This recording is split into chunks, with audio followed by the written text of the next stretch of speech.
Em nome do Pai, do Filho e do Espírito Santo. Amém. A vossa proteção recorremos, Santa Mãe de Deus. Não desprezeis as nossas súplicas em nossas necessidades, mas livrai-nos sempre de todos os perigos, ó Virgem, gloriosa e bendita. Amém. São José, rogai por nós. Olá, pessoal. Sejam bem-vindos mais uma vez ao nosso canal. E neste dia de hoje a gente quer conversar, a gente quer falar então sobre o advento, este tempo litúrgico que estamos vivendo. E eu já de antemão quero te pedir que você possa compartilhar os nossos vídeos, curtir, comentar, publica no seu Instagram, né? Eu sei que você às vezes está numa correria muito grande, mas publique, né? Envie para os seus amigos, nos grupos de WhatsApp, vamos evangelizar.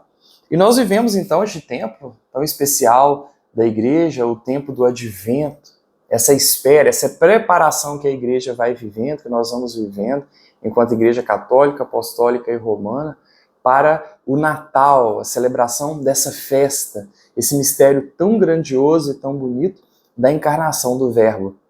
Deus, sendo Deus, se fez homem para dialogar comigo, para dialogar com você. A grande prova de amor de Deus por nós, que é vir a este mundo, sair da sua condição puramente divina, puramente espiritual, para provar, então, da dor, do sofrimento, para ser filho, então, de uma mãe, de uma mulher santa e pura, mas ainda assim uma mulher, vivendo as dores, as dificuldades, passando calor, andando no sol, sentindo as dores e as dificuldades da condição, da própria condição humana. É um mistério grandioso, é um mistério profundo, que foi profetizado, então, lá em Isaías, né, trazendo um trecho aqui, ele julgará, Isaías no capítulo 2, no versículo 4, ele julgará as nações, corrigirá muitos povos, estes quebrarão as suas espadas, transformando-as em relhas, e suas lanças, a fim de fazerem podadeiras. Uma nação não levantará espada contra a outra, e nem se aprenderá mais a fazer a guerra. Casa de Jacó, vinde, andemos na luz de Javé. O Senhor, então, nos mostra a sua luz. Ele enviou os seus profetas ao longo do tempo para conversar com o homem. A princípio, Deus separa um povo para ali plantar a sua semente, para ali nos dar o seu filho. E já vai preparando tudo aquilo ali, todo aquele povo, preparando o caminho do Senhor na vinda desses profetas que vêm dialogar com o homem, que vêm conversar conosco. Então a gente percebe sempre um Deus tentando dialogar com o homem, um Deus tentando conversar comigo e com você. E a gente vê isso na história da salvação e vê isso na nossa vida particular também. Quantas não foram as investidas de Deus na sua vida? Quantas vezes o Senhor não te enviou situações, pessoas, condições, vídeos do YouTube hoje em dia para conversar com você? Deus quer dialogar com você, Deus quer estar com você. Deus quer uma relação com você. Quando nós queremos ser amigos de alguém, nos aproximar de alguém, a gente busca conversar com essa pessoa. A gente busca dialogar com essa pessoa, a gente busca estar com essa pessoa. Quando a gente ama alguém, a gente quer passar tempo com essa pessoa e conhecê-la. Deus quer te conhecer. Deus quer conversar com você. É claro que Ele já te conhece, mas Ele quer essa relação. O que Ele mais quer, na verdade, é que você o conheça. Porque Ele já te conhece profundamente, mas quer essa relação. E para viver, então, essa relação, Ele envia os seus profetas. Para viver essa relação, Ele envia o seu próprio Filho. Vai Ele mesmo para dialogar, para conversar. E o Senhor enviou, então, os seus profetas neste tempo, e ali Ele planta, como eu disse, Ele planta, então, a sua semente. Pensem como é a questão da espera aqui já presente, né? Quando Isaías profetiza em torno de 700 anos antes da vinda de nosso Senhor. Imagine como foi para Isaías fazer então uma profecia que obviamente ele não viu acontecer.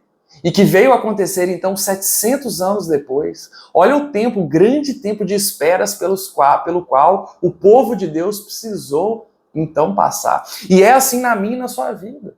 Na nossa vida particular, muitas vezes precisamos então viver essa espera, mas adequadamente à espera do tempo de Deus.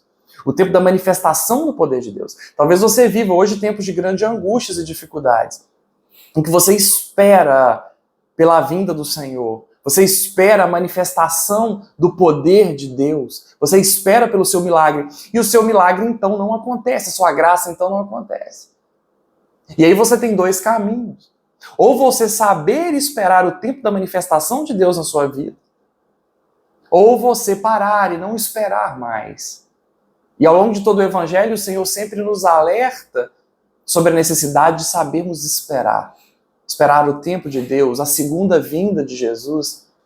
Esperar o tempo em que a graça de Deus será derramada sobre a nossa vida.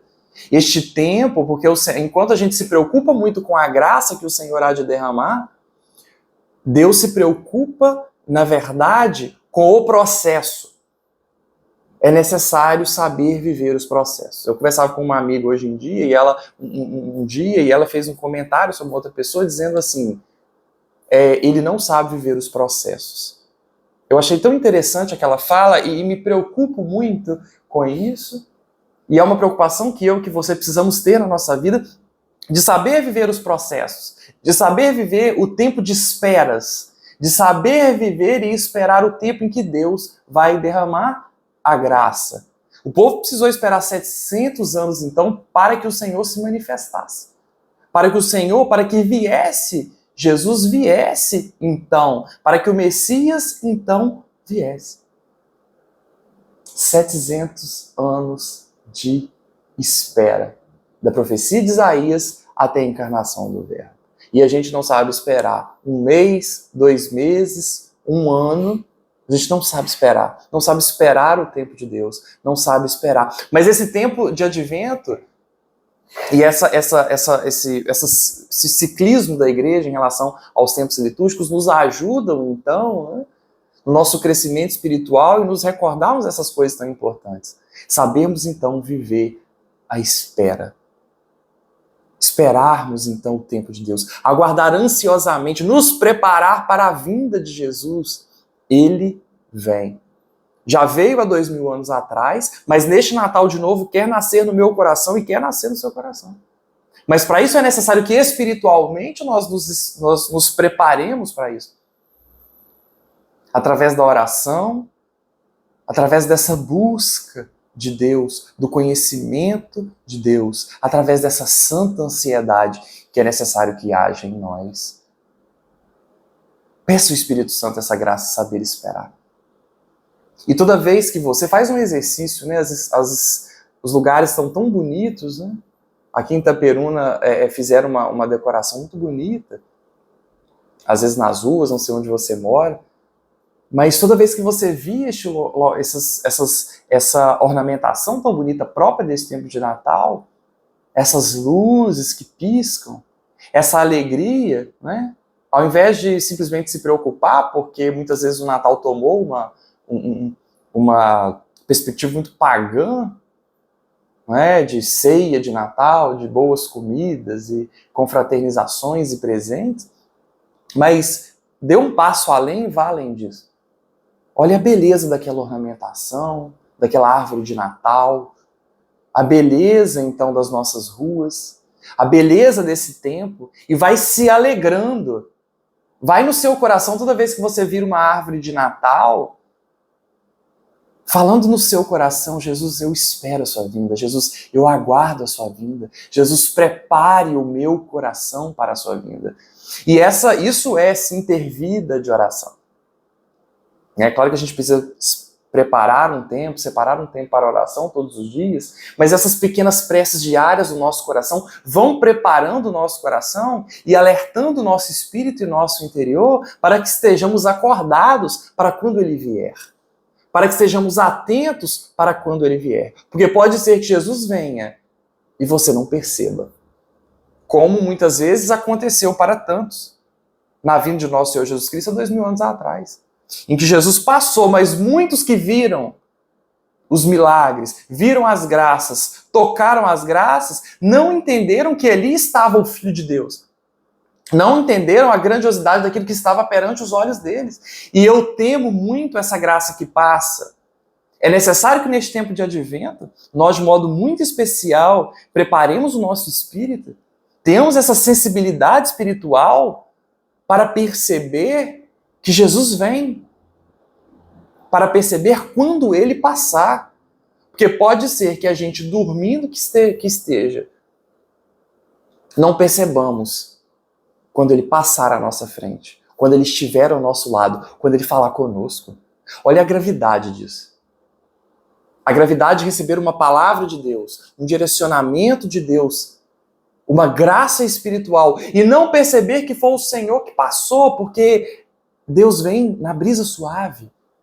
E é necessária essa sensibilidade especial, essa sensibilidade, mais que isso, espiritual, para compreendermos a passagem de Deus, para compreendermos a vinda de Deus, para compreendermos quando esse abismo que nós vemos à nossa frente, entre a terra e o céu, seja vencido pela encarnação de um homem que está aqui do meu lado neste momento, que está no seu lado neste momento, que está no meu coração, que está no seu coração. Olha a gravidade daquilo que nós vivemos e muitas vezes a emergência daquilo que nós vivemos. A gravidade deste tempo de advento. E o perigo de perdermos a graça que passa. E perdermos o direcionamento dele para a nossa vida, que a gente há tanto tempo espera. A resposta que a gente às vezes há tanto tempo espera. E não conseguirmos então perceber aquela graça que foi derramada e interiorizar aquela graça. E compreender que foi Deus que passou e compreender que aquele foi o milagre, aquela foi a manifestação de Deus na nossa vida. Fiquemos atentos à passagem de nosso Senhor, à encarnação do Verbo, aos sinais, aos milagres, às graças, aos direcionamentos, às palavras que muitas vezes aquecem o nosso coração, as iluminações que o Senhor muitas vezes provoca na nossa vida, as compreensões profundas que muitas vezes a gente não tem acerca de nós mesmos ou do outro, e que num instante a gente passa a ter. Ele passa, ele vem. Mas vamos ajustar a nossa sensibilidade espiritual a este tempo. Vamos ajustar o nosso coração ao coração de Deus. Vamos buscar, então, na vida, sempre colocando em oração, pedindo ao Espírito Santo que nos prepare para a vinda do Messias. Pedindo a Jesus que possa nos preparar para a graça que Ele quer derramar na minha, que Ele quer derramar na sua vida. Para que não ficamos como aquele povo que viu milagres, que tocou graças, que olhou Jesus, que abraçou Jesus, que esteve com Jesus, que conversou com Jesus, mas não reconheceu ali o Filho de Deus. Reconheceu talvez um profeta qualquer, como outros. Reconheceu talvez um milagreiro, um curandeiro, um andarilho, um pregador, mas não reconheceu ele, o princípio e o fim, o alfa e o ômega, o Deus encarnado, que vem dialogar comigo, que vem dialogar com você.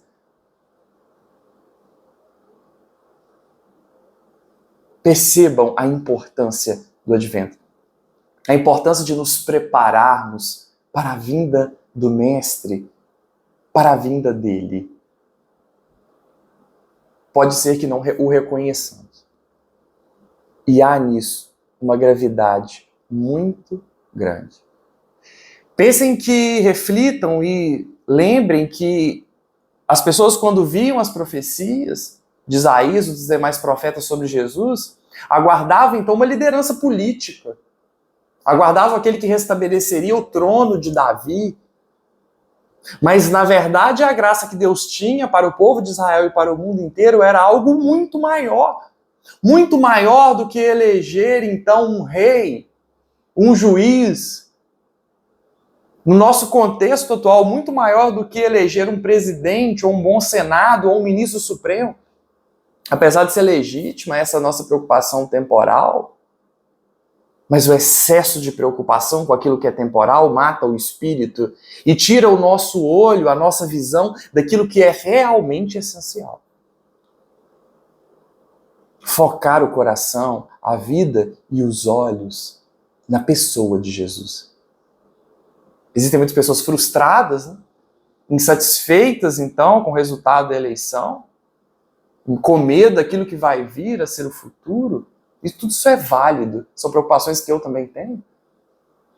Mas os meus olhos precisam estar voltados para Jesus, porque no Natal, muito mais do que um rei, ou um presidente da república, ou um senado, ou sei lá o que for, no sentido temporal, ele deu a si.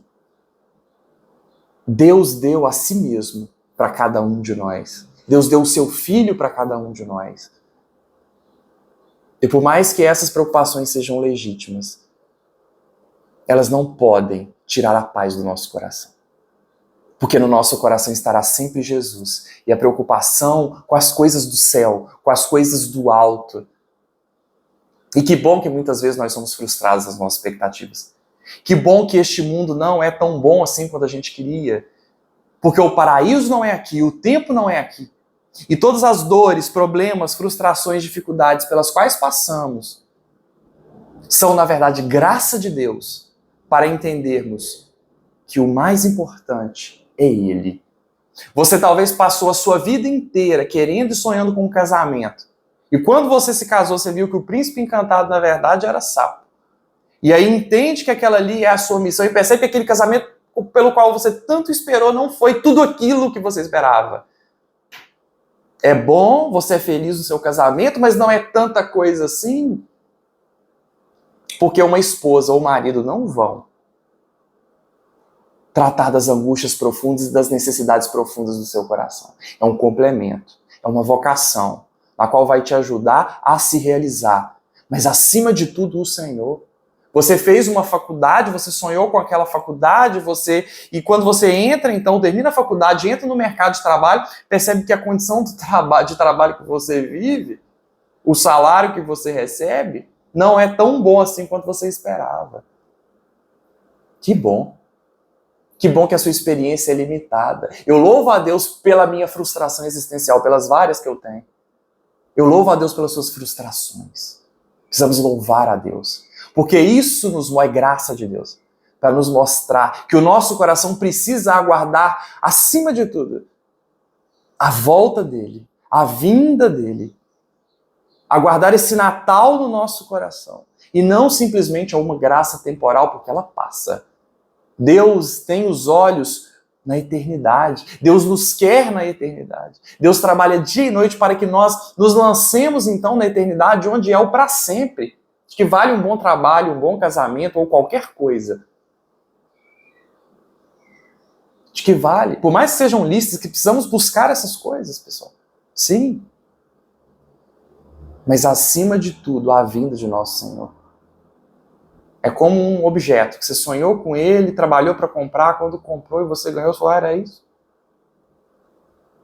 Porque precisamos ter os nossos olhos voltados para as coisas do alto. Precisamos ter neste tempo e sempre em nossa vida o nosso coração como uma manjedoura, que por mais simples que seja aquela manjedoura, mas ela está preparada para receber o Mestre. Está preparada para receber Jesus. E que passe 1, 2, 3, 700 anos, nós continuaremos esperando a vinda de nosso Senhor. Continuaremos aguardando a vinda dele. A hemorroísa esperou 40 anos, esperou muitos anos. Já tinha gastado tudo. E eis que Jesus passou. Ela já poderia ter perdido a esperança, mas ela estava com fé. Ela deveria estar naturalmente ali, ferida e machucada, revoltada com Deus, porque o milagre que ela esperava, ela não alcançou, não tinha alcançado até ali. Mas eis que muito tempo depois, ele passou. E ela estava preparada. Ela soube viver este advento, essa espera da passagem de Jesus, da vinda dele, a ponto de dizer, uma das frases, das passagens mais bonitas de todas as Sagradas Escrituras: se eu tocar, ainda que for a orla do manto, eu ficarei curado. O coração da hemorroísa era uma manjedoura. O coração dela estava preparado. E cabe a mim, Vinícius, nesse tempo, me perguntar, meu coração está preparado? O meu coração está preparado para a vinda dele? O meu coração está em sintonia com as coisas que realmente importam? Ou eu coloquei a minha vida no materialismo bobo? Ou o Natal para mim é apenas arroz com uva passa, presentes e amigo oculto? Ou eu uso desse tempo para relembrar essas coisas tão eternas e tão verdadeiras? Ele vem. Eu aguardo, eu espero a vinda dele. Trabalhe no seu coração. Repita no seu coração todos os dias essa verdade. Se alegre com a beleza, então, deste tempo. Se alegre também lá na ceia de Natal, na sua família, no convívio dos seus familiares, né? No prazer de uma boa comida, na beleza, na graça e na alegria de alguém que te ama te dar um presente. É tão bom receber um presente, mas que seja bom não pelo presente, mas por se sentir amado. Se for dar um presente para alguém, coloque no seu coração ali, naquele ato material a princípio, mas a vontade de demonstrar afeto, amor, carinho, para mostrar o amor de Jesus para aquele seu amigo, namorado, pai, mãe, familiar, enfim. Usemos deste tempo, com toda a riqueza desse tempo, para preparar o nosso coração. Nos tornamos mais dóceis, mais amáveis, mais santos. Ele vem. Que o nosso coração seja uma verdadeira manjedoura, aguardando ansiosamente a vinda de Jesus, a encarnação do Verbo, em que o abismo entre terra e céu foi vencido por um homem. E o Verbo de Deus se fez carne e habitou entre nós. Glória ao Pai, ao Filho e ao Espírito Santo, como era no princípio, agora e sempre. Amém.